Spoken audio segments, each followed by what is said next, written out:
El título de esta plática, que es La nueva realidad y el cambio constante en el ambiente fiscal internacional, creo que incluso hubiera sido todavía mejor, pero ya estábamos tarde porque ya habíamos sacado el título. La nueva realidad, dos puntos, el cambio constante en el ambiente fiscal internacional. Porque esa es la realidad que estamos viviendo todos hoy. En todo el ambiente fiscal internacional hay mucho cambio, cada vez hay más.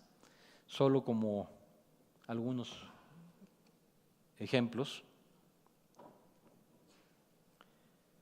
Esto es un poco lo que ha pasado últimamente.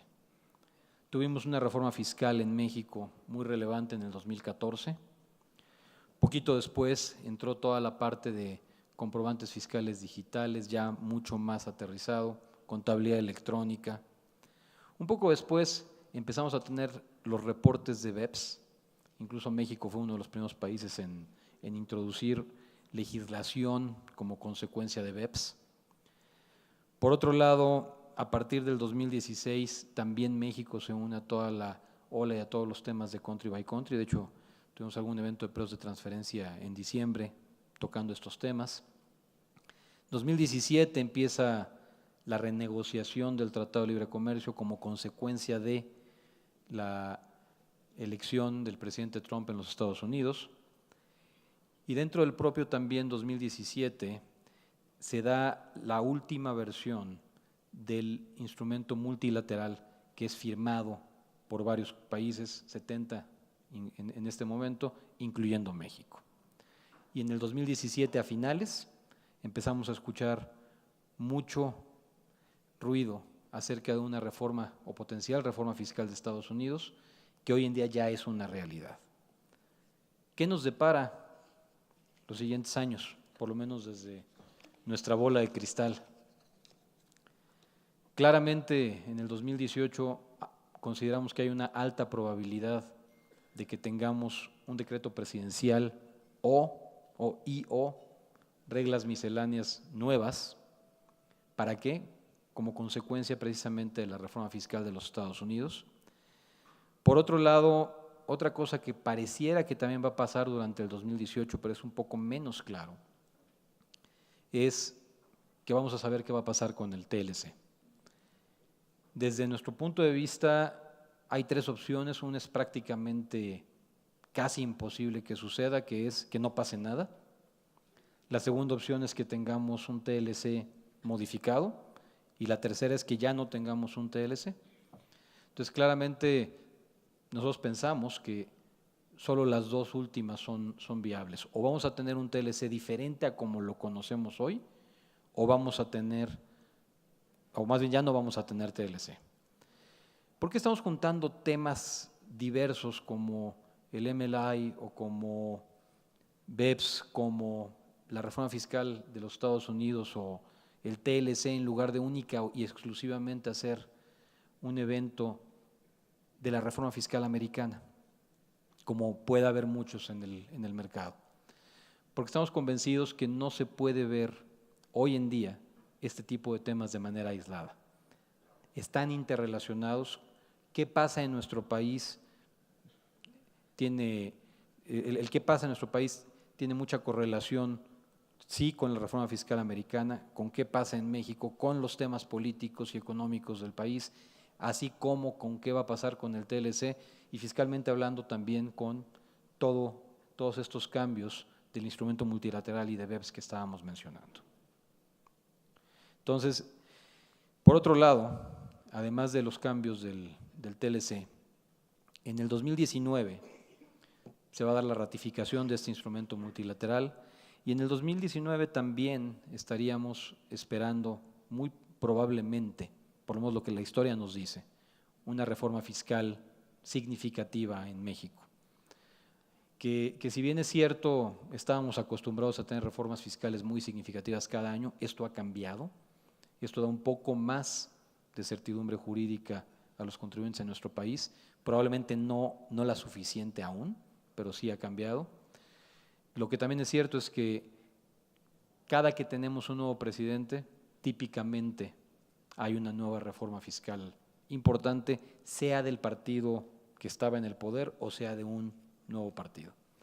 ¿Y por qué no? No está aquí incluido, pero también por lo menos los últimos 3 sexenios nos han dicho que puede haber una amnistía fiscal al inicio del ejercicio inmediato posterior a la elección del presidente. ¿Cuáles son algunos de los factores que le están dando volatilidad hoy en día a México?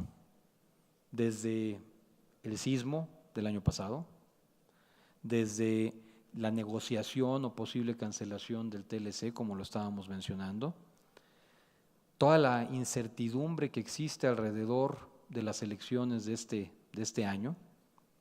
Por otro lado, la elección que va a haber en Estados Unidos, las elecciones de medio término, que pueden cambiar o modificar la balanza del poder en el Congreso de los Estados Unidos. La reforma fiscal de Estados Unidos que ya se dio, pero que todavía es un ente muy dinámico, porque aunque ya conocemos la reforma final, todavía sigue el análisis de cuáles son todos los efectos de esta reforma. Y hoy nos vamos a enfocar durante el día en platicar tanto los efectos que esta reforma puede tener para subsidiarias mexicanas de compañías americanas, como para subsidiarias americanas de grupos mexicanos, porque los impactos son diferentes. Por otro lado, la economía, las cifras duras de nuestra economía, hoy en día tenemos el déficit presupuestario más alto desde el 88, es un tema que es muy relevante. La inflación del año pasado fue de casi el 7%, cuando ya habíamos tenido muchos años de 3, 4%. La tasa de CETES está a más del doble de lo que estaba hace 2 años. El precio del petróleo está casi a la mitad de lo que estaba a inicios de la década.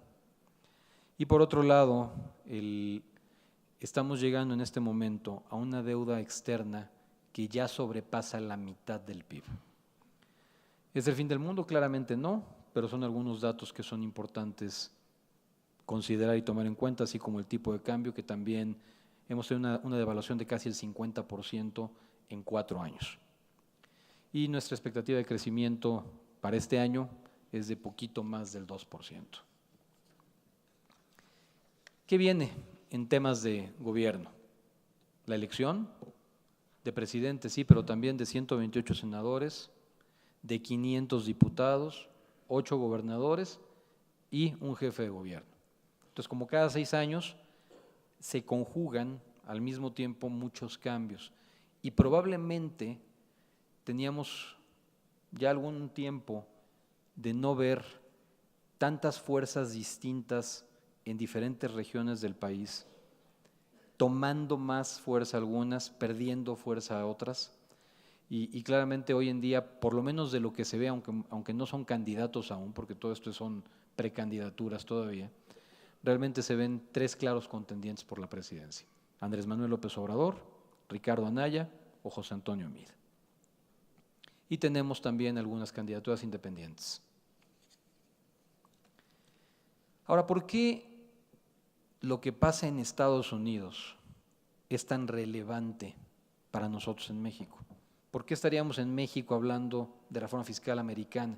Podemos decir, eso solo le aplica probablemente a los grupos, insisto, a los grupos mexicanos que tengan inversiones en Estados Unidos, y un poco en tema de pagos al extranjero y cómo están operando y las consecuencias que puede haber a las subsidiarias mexicanas de grupos americanos. Por ejemplo, en el 2016, el 80%, de acuerdo a cifras de la CIA, el 80% de todas las exportaciones de México fueron hacia los Estados Unidos. Esto es 4/5 partes. Por otro lado, casi la mitad de todas las importaciones de México provienen de los Estados Unidos. También lo hace muy relevante. Y claramente Estados Unidos es el principal inversor extranjero de manera directa en nuestro país, con el 44%. Y yo creo que muy probablemente, si sumáramos las inversiones que hay de compañías americanas en México a través de otros países, porque hay grupos que son americanos pero tienen inversión en México a través de Holanda, a través de Alemania, a través del Reino Unido, a través de España en algunos casos. Yo estoy muy convencido que esto sería de más de la mitad, más del 50%.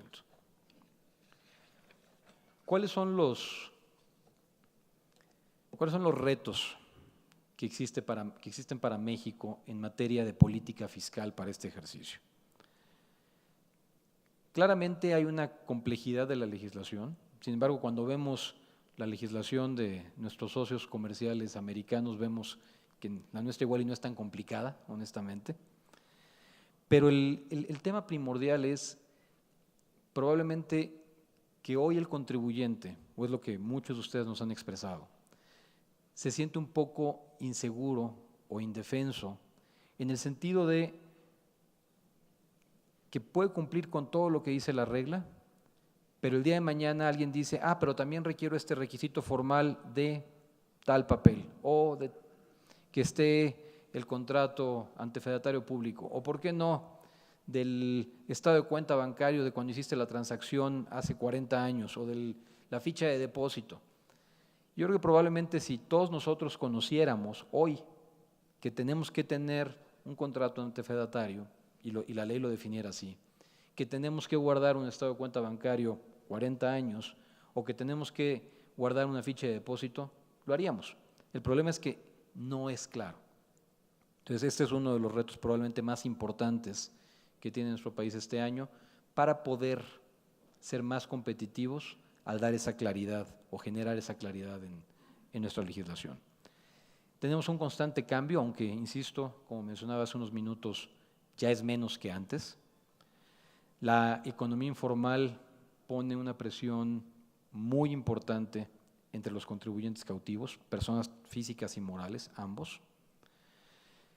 Por otro lado, solo tenemos impuestos federales realmente, aunque hay algunos estatales, los federales son los realmente relevantes, y todo esto se distribuye entre los estados.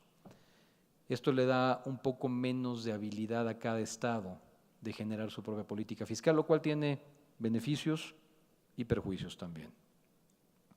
Siendo un importador de capital, claramente necesitamos una política fiscal que incentive que ese capital venga, y que venga en infraestructura, que venga en inversiones duras, en inversiones de fierros, como decimos, para que no se vaya.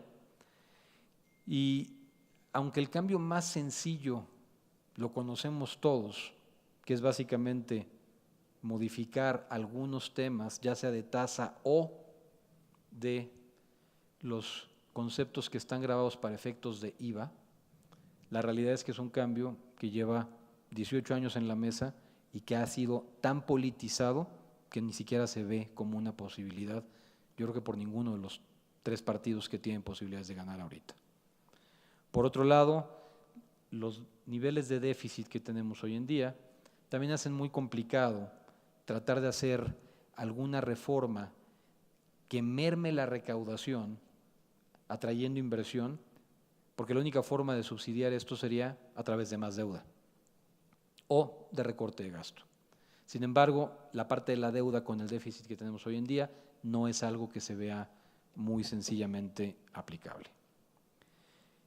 ¿Cuáles son los retos que existen en la política fiscal en los Estados Unidos? Por un lado, no había habido una reforma fiscal importante en más de 30 años.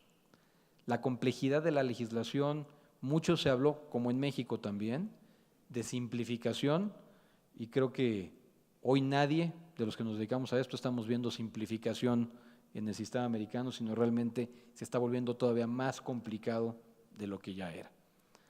Parece que simplificar sí es realmente complicado. Por otro lado, también siendo Estados Unidos un exportador de capital, tuvo que buscar o está buscando formas de que por un lado no se vayan las inversiones que ya tienen y los empleos fuera de los Estados Unidos, que por otro lado se repatrie las utilidades que se están generando fuera de los Estados Unidos, y por qué no volverse de nueva cuenta atractivos, no solo como la mayor economía del mundo, sino también como un régimen fiscal mucho más amigable a la inversión extranjera. El tema de los impuestos indirectos, si aquí es complicado, probablemente en Estados Unidos es más complicado. ¿Por qué? Porque todos son estatales o locales. Entonces no hay no hay un IVA federal, todos los impuestos indirectos son, o la gran mayoría son estatales, son locales, y esto lleva a que cada estado pueda ver qué va a hacer en materia de impuestos indirectos y también en materia de impuestos directos. Entonces, hoy ya tenemos esa reforma fiscal americana redactada, está en vigor, pero es a nivel federal. Falta ver qué va a hacer cada uno de los estados, sobre todo los que se puedan ver más afectados con la reforma federal, qué van a hacer a nivel estatal. Y eso se está gestando y cocinando en este momento.